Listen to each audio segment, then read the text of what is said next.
अस्सलामुअलैकुम dear viewers. हमारा आज का टॉपिक है लड़की का साबिका गुनाहों से तौबा ताइब होकर निकाह करना। ये एक सवाल है जिसमें एक भाई ने पूछा है कि एक लड़की जिसकी उम्र 21 साल है वो मुझसे निकाह की ख्वाहिशमंद है। मैं भी उससे निकाह करना चाहता हूँ, लेकिन उसने मुझे खुद बताया कि जब उसकी उम्र 18 साल थी तो वो एक लड़के को पसंद करती थी। इन दोनों का राब्ता फ़ोन पर अक्सर होता था।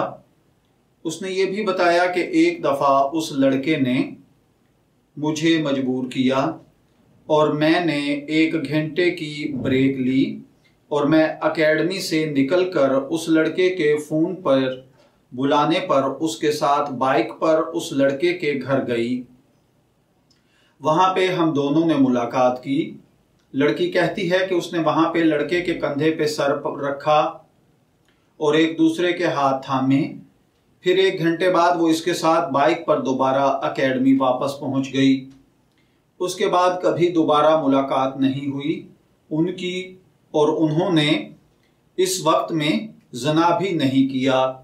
उसके बाद लड़की कहती है कि हमारे दरमियान लड़ाई हो गई और अब मेरा उससे कोई ताल्लुक नहीं है, ना फ़ोन पे राब्ता है ना किसी और जगह पर। वो ये भी मानती है कि उसके साथ उसके घर जाना मेरी ज़िंदगी की सबसे बड़ी भूल और गलती थी और मैं तौबा करती हूँ, आइंदा कभी ऐसा नहीं होगा।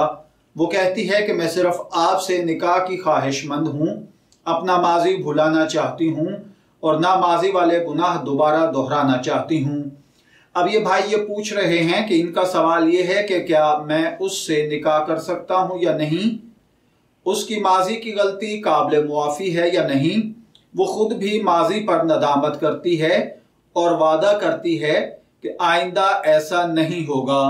अब वो सिर्फ निकाह की ख्वाहिशमंद है, माजी को भुलाना और मिटाना चाहती है और एक अच्छी बीवी बनना चाहती है। क्या इससे निकाह करना चाहिए? क्या उसकी मुआफ़ी, उसका अमल, उसकी गलती ये सब काबिल मुआफ़ी हैं या नहीं?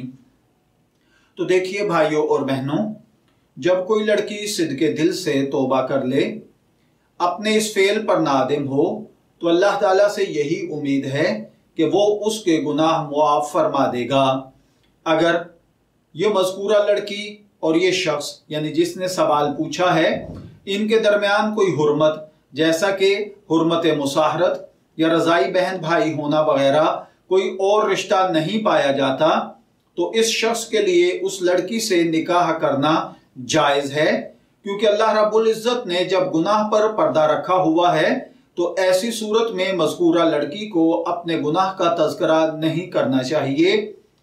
क्योंकि रसूलुल्लाह सल्लल्लाहु अलैहि वसल्लम ने गुनाह के इफ्शा से मना फरमाया है और अपने गुनाहों का प्रचार करने वालों के बारे में सख्त वईद सुनाई गई है। एक रिवायत के मुताबिक हजरत अबू हुरैरा रज़ियल्लाहु ताला अन्हु फरमाते हैं कि मैंने रसूलुल्लाह सल्लल्लाहु अलैहि वसल्लम को यह फरमाते हुए सुना है कि मेरी तमाम उम्मत को मुआफ़ किया जाएगा सिवाय गुनाहों को खुल्लम खुल्ला करने वालों और इसमें शामिल होने वालों को। कि एक शख्स रात को कोई गुनाह का काम करे और इसके बावजूद कि अल्लाह ताला ने उसके गुनाह को छुपाए रखा था, मगर सुबह होने पर वो कहने लगे कि ऐ फलां, मैंने कल रात फलां फलां बुरा काम किया था। रात गुजर गई थी, उसके रब ने उसका गुनाह छुपाए रखा, लेकिन जब सुबह हुई तो वो खुद अल्लाह के पर्दे को खोलने लगा। तो इस हदीस मुबारका के मफहूम के मुताबिक अगर किसी से गुनाह और गलती हो जाए तो अल्लाह ने जब उस पर पर्दा डाला है तो उसे चाहिए कि उसको छुपा कर रखे और इन गुनाहों को वाज़े अलल ऐलान नहीं करना चाहिए, ना इनका राज फाश करना चाहिए। अगर ये भाई उस लड़की से निकाह करना चाहते हैं तो निकाह करने में कोई ऐब नहीं है। मैं दुआगो हूं कि अल्लाह ताला हर मुसलमान का ऐब पर्दादारी रखे और इनके गुनाहों को छुपाए रखे और बरोज़े क़यामत भी अपनी रहमत के साथ नबी अकरम सल्लल्लाहु अलैहि वसल्लम की शफाअत नसीब फरमाए। शब्बीर अहमद को इजाज़त दीजिए। फिर हाजिर होंगे किसी नए टॉपिक के साथ। तब तक के लिए अल्लाह हाफिज।